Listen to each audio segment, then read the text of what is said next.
El proceso de inclusión, fortalecimiento y creación de políticas públicas sobre educación y pueblos originarios ha tenido avances en los últimos años en América Latina. La Internacional de la Educación ha planteado entre sus resoluciones de congresos anteriores poner atención al trabajo de sus afiliadas en relación a esta temática.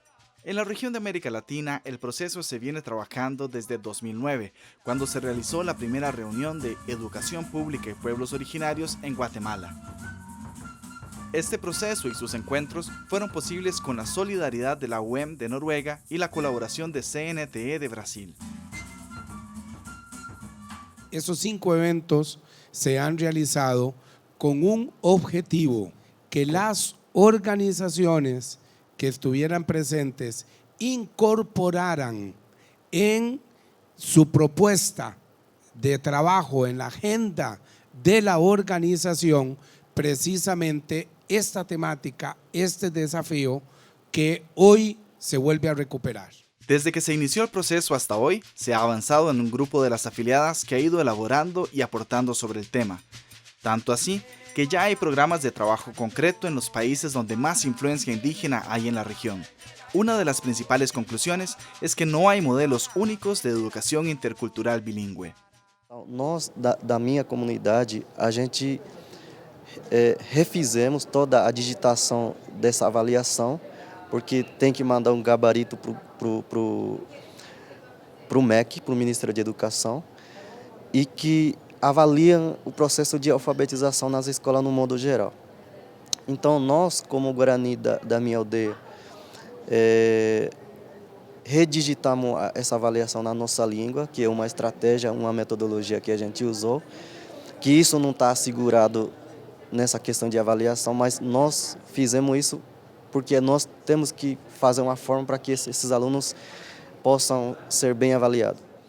La educación intercultural bilingüe es una lucha desde la educación, pero también una lucha política.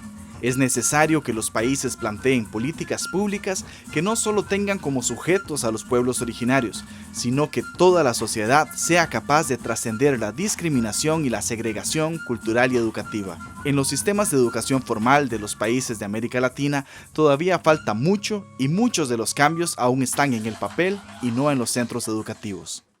Así que el tema de lo multicultural, de la pluralidad y de la diversidad será un tema del cual no podrá en definitiva escapar ninguna de nuestras sociedades, aunque no haya tenido o no tenga una importante población indígena e afrodescendente.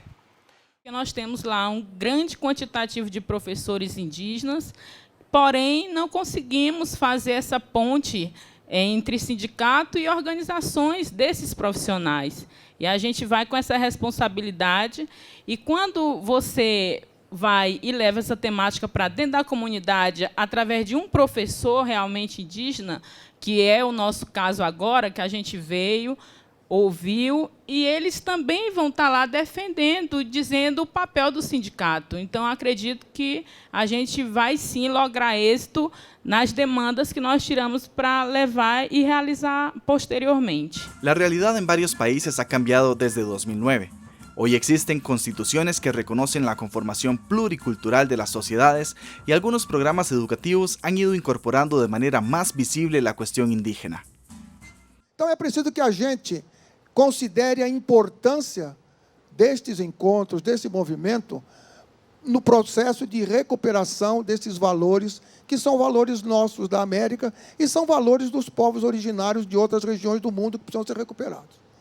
E quando pensamos em pedagogia latino-americana, nós pensamos muito claramente em recuperar tudo isso e construir a nossa maneira de ver o mundo, construir uma pedagogia que seja calcada nos princípios aqui do nosso mundo, do nosso povo.